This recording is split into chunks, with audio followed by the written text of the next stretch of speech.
নমস্কার, সনাতন গল্পকথা চ্যানেলের সমস্ত প্রিয় দর্শককে জানাই অনেক অনেক শুভেচ্ছা ও স্বাগতম। দেবাদিদেব মহাদেবের পুজোয় কেন বেলপাতা ছাড়া আরাধনা অসম্পূর্ণ থেকে যায়, কিভাবে একটি সাধারণ গাছের পাতা ভোলানাথের অত্যন্ত প্রিয় হয়ে উঠল, আর এর পেছনে কোনো অলৌকিক ইতিহাস লুকিয়ে আছে, আজ আমরা জানব মহাশিবরাত্রি ও বেলপাতার উৎপত্তির সেই পরম পবিত্র ও রোমাঞ্চকর কাহিনী। ভিডিওটি শেষ পর্যন্ত দেখুন এবং সঙ্গে থাকুন সনাতন গল্পকথার আজকের এই বিশেষ পর্বে। প্রাচীনকালে গুরুদ্রোহ নামে এক অত্যন্ত নিষ্ঠুর ব্যাধ বা শিকারী বনে বাস করত। পশু পাখি শিকার করে পরিবারের পেট চালানোই ছিল তার একমাত্র জীবিকা। এক ফাল্গুন মাসের কৃষ্ণা চতুর্দশী তিথিতে সে শিকারের উদ্দেশ্যে গভীর বনে প্রবেশ করে, কিন্তু দুর্ভাগ্যবশত সারাদিন রোদে ঘুরেও সে কোনো শিকার দেখতে পেল না। সূর্য ডুবে ঘন অন্ধকার নেমে এলে বনের হিংস্র পশু পাখির বিকট অর্জন শুরু হয়।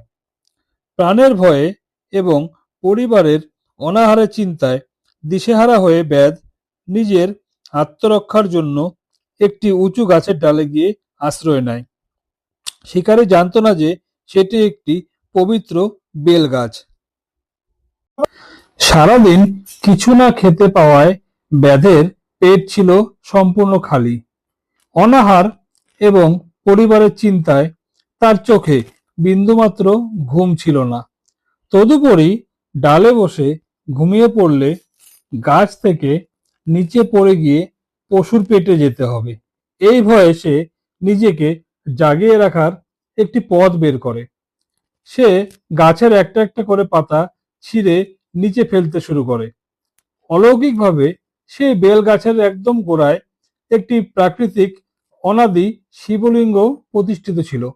ব্যাধের ফেলা প্রতিটি বেলপাতা সরাসরি সেই শিবলিঙ্গের ওপর গিয়ে পড়তে থাকে। একই সাথে পরিবারের কষ্টে ব্যাধের চোখ থেকে গড়িয়ে পড়া অশ্রুবিন্দু বৃষ্টির মতো শিবলিঙ্গকে স্নান করায়। কাকতালীয়ভাবে সেই রাতটি ছিল বছরের সবচেয়ে পবিত্র সময়, মহাশিবরাত্রি। সারাদিন না খেয়ে থাকায় অজান্তেই তার পূর্ণ উপবাস পালিত হয়। সারা রাত জেগে পাতা ছেঁড়ায় তার নৈশ জাগরণ ঘটে।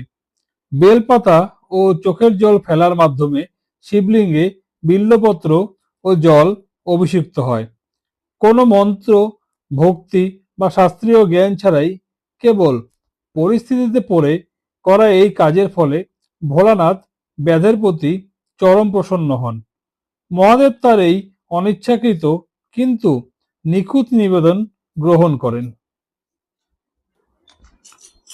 কয়েক বছর পর ব্যাধের স্বাভাবিক মৃত্যু হলে যমরাজ তার দূতদের পাঠান ব্যাধের আত্মাকে নরকে নিয়ে যাওয়ার জন্য, কারণ সে জীবনে বহু পাপ ও পশু হত্যা করেছিল। কিন্তু যমদূতদের আটকে দেয় শিবদূতরা। শিবদূতরা জানিয়ে দেয় এই ব্যক্তি মহাশিবরাত্রির পবিত্র রাত্রে অজান্তে হলেও মহাদেবকে অখণ্ড বিল্বপত্র অর্পণ করেছিল এবং ব্রত পালন করেছিল। শিবরাত্রির বিল্বপত্র নিবেদনের পুণ্য ফলে এর জন্ম জন্মান্তরের সব পাপ ভস্মীভূত হয়ে গেছে। যমদূতরা পরাস্ত হয়ে ফিরে যায় এবং ব্যাধকে সসম্মানে দেবাদিদেবের ধাম কৈলাসে নিয়ে যাওয়া হয়। বেলপাতার তিনটি যুক্ত পাতা কেবল একটি পাতা নয়, এটি হিন্দু ধর্মের গভীর দর্শনের প্রতীক। যেমন ব্রহ্মা, বিষ্ণু ও মহেশ্বরের একীভূত রূপ, মহাদেবের তিন চোখেরও প্রতীক। এছাড়া সত্য, রজ ও তম এই তিন গুণের সামঞ্জস্য। তাছাড়া মহাদেবের ত্রিশূলেরও প্রতীক।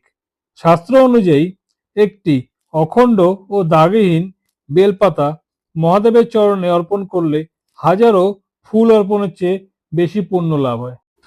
অজান্তে হলেও দেবাদিদেব মহাদেবের চরণে বিল্বপত্র অর্জন করলে জীবন কিভাবে ধন্য হয়ে যায়, এই কাহিনী তারই জ্বলন্ত প্রমাণ।